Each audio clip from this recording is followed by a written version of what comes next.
শিক্ষার্থীরা, তোমাদের অনলাইন ক্লাসে স্বাগতম।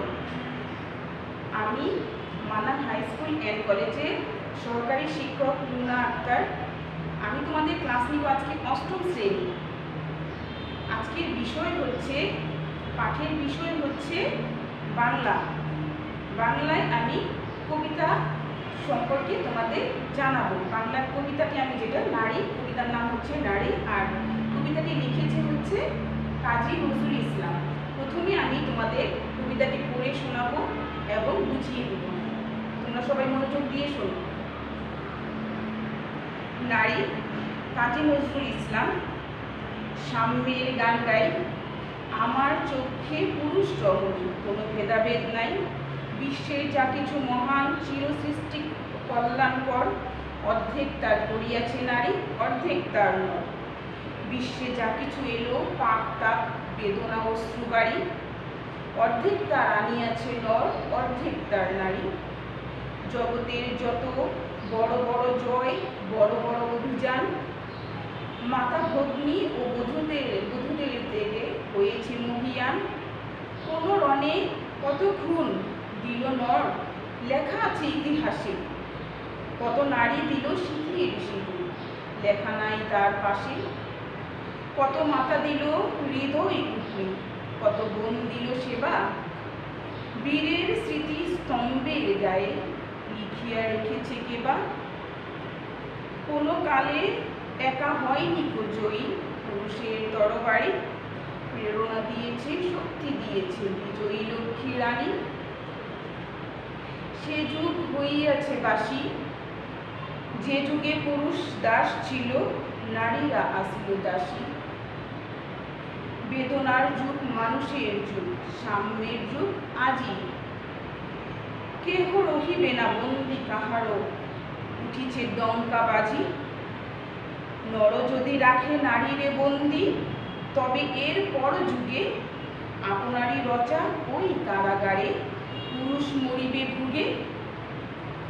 যুগের ধর্ম এই, পীড়ন করিলে সে পীড়ন এসে পীড়া দেবে তোমাকে। নারী কবিতার কাজী নজরুল ইসলাম কবি কবিতার মনের ভাব এখানে প্রকাশ করেছে। নারীদের প্রতি তার সামনে নারী এবং পুরুষ তারা সমান অধিকারের অংশীদার। পুরুষরা যেমন মানুষ, তাদের যেমন সম্মান পাওয়ার অধিকার আছে, নারীরাও মানুষ, নারীদেরও সম্মান পাওয়ার অধিকার আছে। পুরুষ এবং নারী সমাজে দেহে এই দুই প্রজাতিকেই কী করতে হবে? সমানভাবে সমতা বজায় রেখে চলতে হবে। দুজনকেই সম্মান করতে হবে। পুরুষকে যেমন সম্মান করতে হবে, নারীকেও তেমন সম্মান দিতে হবে। আজ পর্যন্ত আমাদের মানব সভ্যতা যেভাবে গড়ে উঠেছে, সেক্ষেত্রে শুধুমাত্র পুরুষদের অবদান ছিল না, এখানে নারীদের অবদানও ছিল। আমাদের দেশ যেমন স্বাধীনতা পেয়েছে, সেখানে পুরুষরা যেমন যুদ্ধ করেছে তরবারি নিয়ে, মেয়েরা বা নারীরা তারাও কিন্তু সেবা দিয়েছে, শুশ্রূষা দিয়েছে, খাবার জুগিয়ে দিয়েছে। এটাও তাদের কম পাওয়া নয়, এটা কেউ লিখে রাখেনি। তাদেরও এই যে তাদের যে শক্তি, সাহস জোগানোর যে অংশীদারিত্ব, এটাও কিন্তু নারীরা ভূমিকা রেখেছে। এখানে নারীদেরও অবদান রয়েছে। যখন যুদ্ধে বা রণে, তখন পুরুষরা যেমন যুদ্ধ করে রণ নিয়ে, তরবারি নিয়ে, তেমনি নারীরা তাদের পাশে থেকে তাদের সেবা করে তাদেরকে সাহস জুগিয়েছে, তাদেরকে মানসিকভাবে তাদেরকে সাপোর্ট করেছে। এভাবেই নারীরা তারা অনেক ভূমিকা রেখেছে, অনেক অবদান রেখেছে। এটা আমাদের স্বীকার করতে হবে।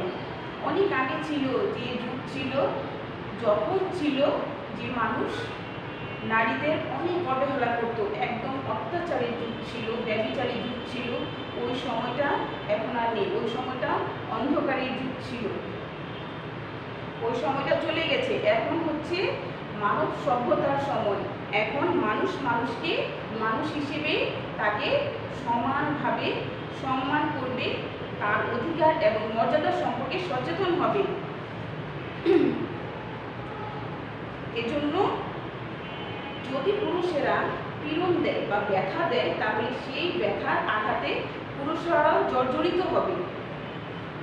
আচ্ছা, তোমাদের এই ভাবে আরেকটা একটা বিষয় হচ্ছে, আমাদের শরীরে কিন্তু অঙ্গ প্রত্যঙ্গ রয়েছে, হাত রয়েছে, চোখ রয়েছে, পা রয়েছে। আমাদের অঙ্গ প্রত্যঙ্গের মধ্যে যদি কোনো একটি নষ্ট হয়ে যায়, তাহলে তাদেরকে আমরা বিকলাঙ্গ বলি বা প্রতিবন্ধী বলি। তেমনি আমাদের সমাজে পুরুষ জাতি রয়েছে এবং নারী জাতি রয়েছে। সমাজ দেহে, এই সমাজ দেহের মধ্যে যদি একটি জাতিকে যদি অবহেলা করা হয়, তাহলে সেই সমাজটাও বিকলাঙ্গ হয়ে যাবে। এই জন্য পুরুষের সাথে সাথে নারীদেরও সমান সম্মান দিয়ে, নারীরাও যদি পুরুষের সমমর্যাদা পেয়ে তারাও যদি উন্নতি শিখরে উঠতে থাকে পুরুষদের পাশাপাশি, তাহলে আমাদের সমাজটাও উন্নতি শিখরে আহরণ করতে পারবে। সে বিষয় সম্পর্কে আমাদের সচেতন হতে হবে। আচ্ছা, এ সম্পর্কে আমি আরো বলছি, সেটা হচ্ছে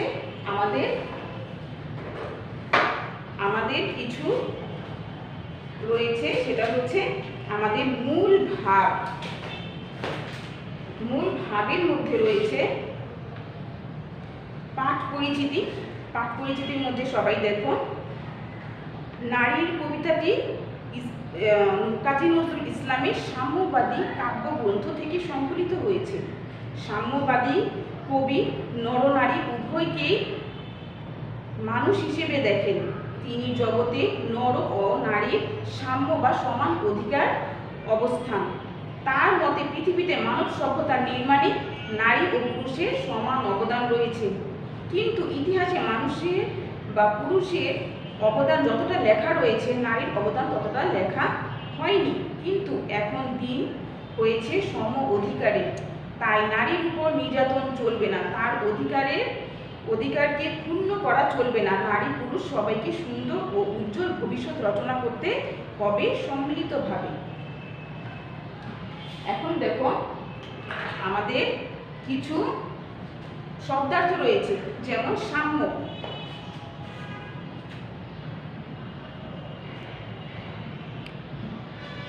সাম্য অর্থ হচ্ছে সমতা বা সমান অধিকার।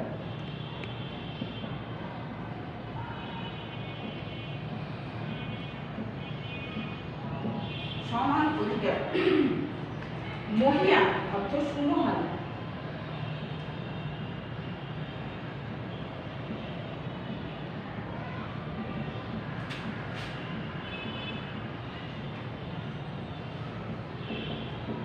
সুমহান। রণ অর্থ যুদ্ধ।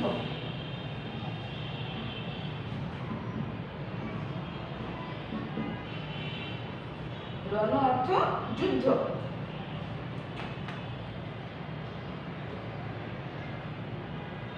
কত নারী দিল শিথির শিবির।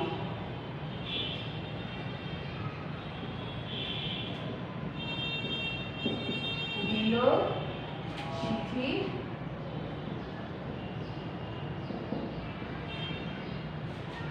শিথির সিঁদুর।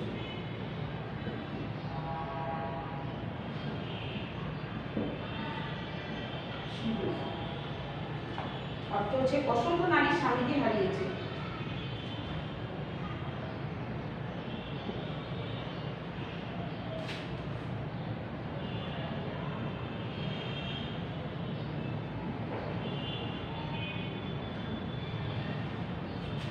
স্বামীকে হারিয়েছে।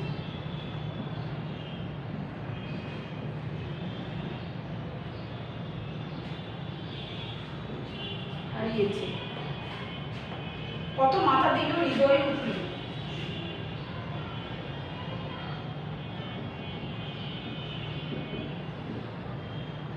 দিল হৃদয়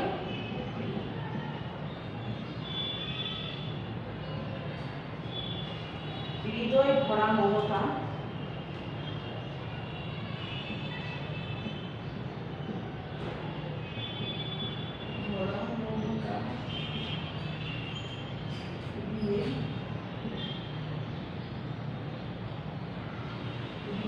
উৎসাহিত করলো নারী।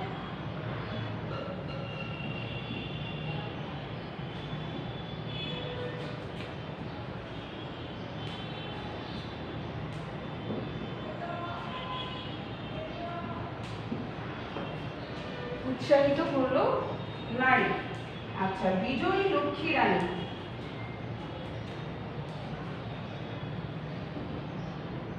দেখা যায় না?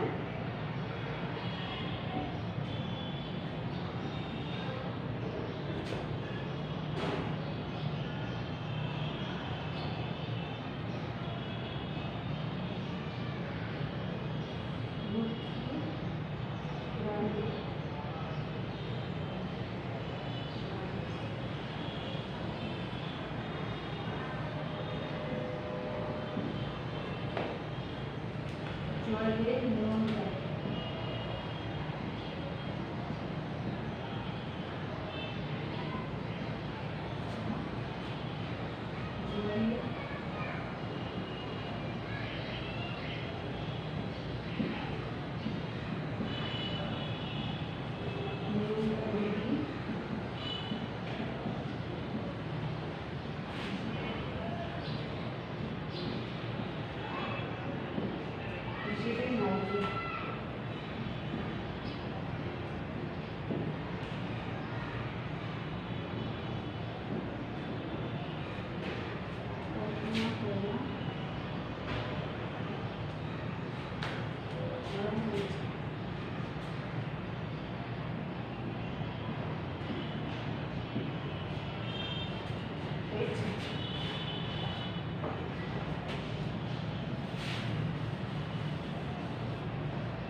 আচ্ছা,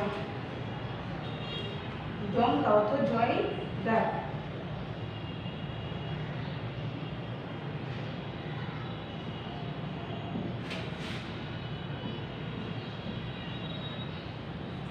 জয় ডাক। তারপর হচ্ছে রচা।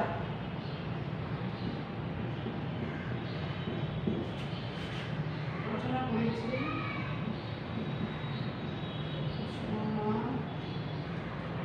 পড়া হয়েছে। পড়া হয়েছে।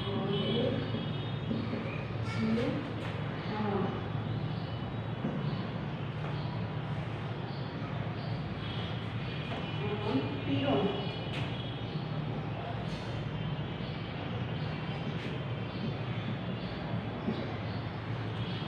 অত্যাচার।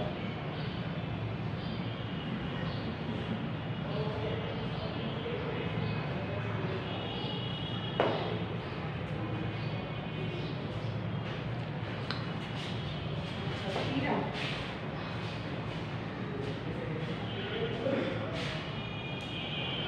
পীড়া অর্থ যন্ত্রণা।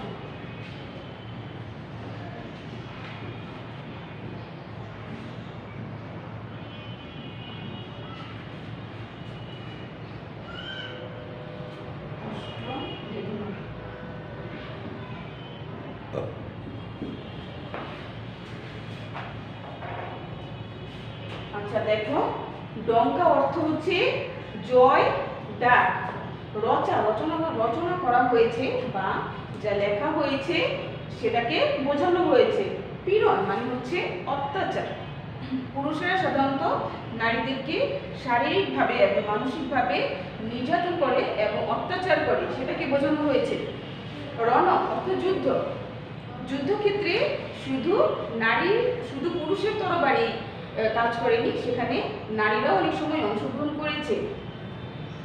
কত নারী দিল শিথির সিঁদুর। শিথির সিঁদুর মানে হচ্ছে অসংখ্য নারী তার স্বামীকে হারিয়েছে। হিন্দু সমাজে দেখা যায় নারীদের যখন বিয়ে হয় তখন তাদের স্বামীদের নাম করে তারা শিথির সিঁদুর দেয়। পুরুষ যখন মারা যায়, তার স্বামী যখন মারা যায় তখন তার শিথির সিঁদুর তখন আর দেয় না। শিথির সিঁদুরটা দেওয়া হয় সাধারণত স্বামীদের কল্যাণ কামনা করে।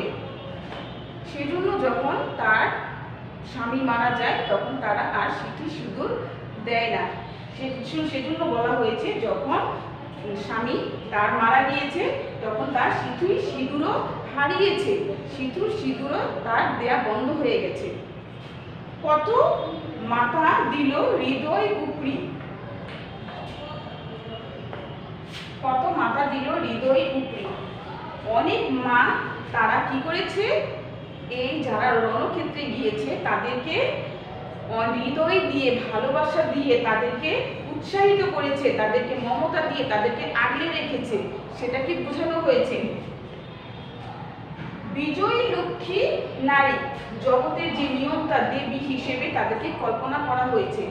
জগতে যারা রয়েছে তারা তাদের প্রেরণা দিয়ে উৎসাহ দিয়েছে, এজন্য তাদেরকে এটা কল্পনা করে এই বিজয়ী লক্ষ্মী রানী হিসেবে তাদেরকে কল্পনা করা হয়েছে।